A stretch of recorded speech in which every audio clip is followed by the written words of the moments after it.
So let's come to moods, yeah? The construction of moods, feelings, emotions, whatever you want to call it, in comics. One thing is obvious, of course. You can show people's faces, their reactions to certain happenings. I mean, of course, anger, frustration, love, exhilaration, whatever you like. I mean, yes, this is obvious. Facial expressions play a very important role. It's so obvious, I don't want to talk about that. I would like to talk about something else, which we call, and here it is, objective correlatives. And this is a concept taken from literary studies, which was coined by none lesser than the most famous poet of the English language in the 20th century, T.S. Eliot, who famously said, "The only way of expressing emotion in the form of art is by finding an objective correlative. In other words, a set of objects, a situation, a chain of events, which shall be the formula of that particular emotion, such when the external facts, which must terminate in sensory experience, are given, the emotion is immediately evoked." Okay, T.S. Eliot. It's a literary concept. I want to show you that first of all, using literature. I mean, the master of objective correlatives for me is him, Edgar Allan Poe. And if you just regard the beginning of The Fall of the House of Usher, the mood is evoked by the depiction of the outside world, okay, which directly mirrors the person's inner feelings. And that's the objective correlative. Here we go.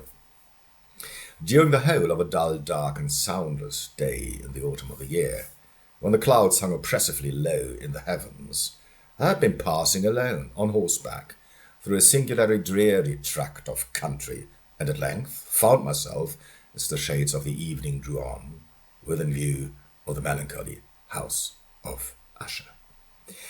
I mean, clouds, oppressively low, passing on horseback alone, dreary tract of country, and so on. It's clear what mood he is in. And then, of course, the next sentence will state, "A sense of insufferable gloom pervaded my spirit." I mean, you don't need this sentence because here the objective correlative is there. You know what is going on. What the mirror of this insufferable gloom is the outside world. Comics do that. Okay, here we go. Alan Moore. Once again, I mean, taken from Watchmen. A funeral. Funeral. Ever seen a funeral that takes place in day's sunlight? No.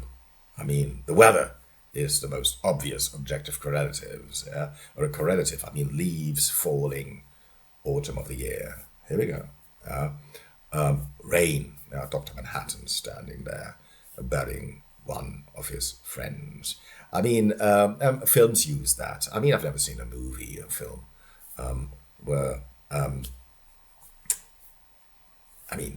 funerals take place in plain daylight with the sun shining and the birds twittering in the trees. No, you don't have that. Okay, anyway, you see that this would be, so the weather and the whole atmosphere taking as the objective relative to the general mood of those who are standing by the grave. The greatest writer on comic artist, objective relatives, is, of course, Will Eisner. I mean, this is taken from his magnificent graphic novel, A Contract with God, where Frimmerhurst, the protagonist, of course, has just, you have to say that Badit, his daughter, Rachel, comes home from the funeral. Look at the weather. Look at his hunched body posture. And the rain which is pouring down. I mean, the rain even has a name, because this is a so-called, named after Will Eisner, the Eisenspritz. This is the Eisenspritz, the heavy rain. Nobody could depict, paint or draw rain the way he did. I mean, here, look at that. Only the tears of 10,000 weeping angels could cause such a deluge. I mean, come on, even the letters are weeping. After all, this was the day Frimmerhurst, Badit, his buried Rachel, his daughter, and you see how he alone climbs the stairs to his tenement building. Objective relative, oh yeah, here. I mean, we get his mood very much. Okay.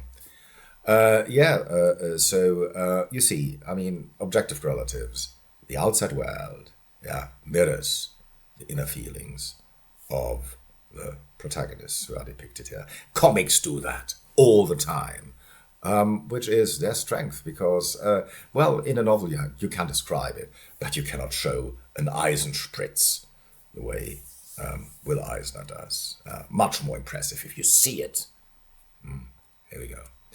Here, taken from David Mazzucchelli's one of the greatest graphic novels of all times, Asterios Polyp. Objective relative, I mean, look at that, this apartment here, all messed up. You see, it has seen better days, probably. All the waste, the garbage there, windows are open, dead plants, I mean, the sink is full, empty glasses, newspaper strewn all over, envelopes unopened, all that, takeaway food, Chinese food is over there, bags. I mean, look at it. I mean, who lives there?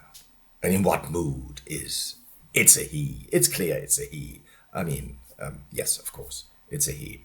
And if you look at that, I mean, everything will be clear, isn't it? It's certainly a man who's been left by his wife. Yeah. Well, that's the case, of course.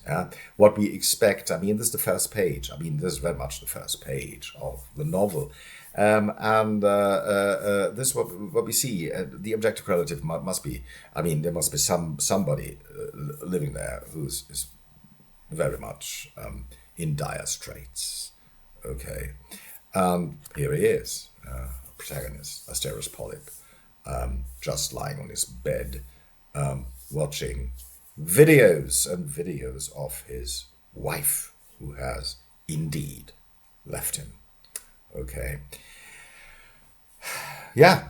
Okay. Objective relatives. You see a great thing in comics. Graphic echoes. Briefly want to talk about those because it is something that comics can do. Directly juxtapose, taking a scene and echoing it pages, sometimes even 100 pages later. As that, for example, Adrian Tomine, taken from Summer Blonde, I think. Yes. You see, I mean, this is the panel where the protagonist lies there, his girlfriend beside him, sleeping, his eyes open, he can't sleep. I mean, if you look at that, he is certainly pondering his relationship, okay, at night with the girlfriend who lies next to him. Can't sleep, you see that? Because, I mean, this very, very panel is echoed very much later on. She has left him in between, and he is sound asleep. He has solved his problem. I don't know. At least, I mean, bed is empty, or the side of his girlfriend is, and he sleeps, which he didn't before. Okay. Anyway, graphic echoes. Yes, there's a very famous one, taken from Jason Lutz's Berlin. First World War. Brandenburg Gate in Berlin. You see all the German soldiers marching into war, and they are very much in good spirits. They are laughing, they're expecting to come home as heroes. Far from it. They come back as broken men later on, and you see those panels directly echoing the other. And you cannot show broken expectations more than that. It's, by the way, it's the same. I mean, the one you see in the left-hand corner is the same you see in the right-hand corner on the other panel. Jason Lutz, Berlin. Okay, this is that.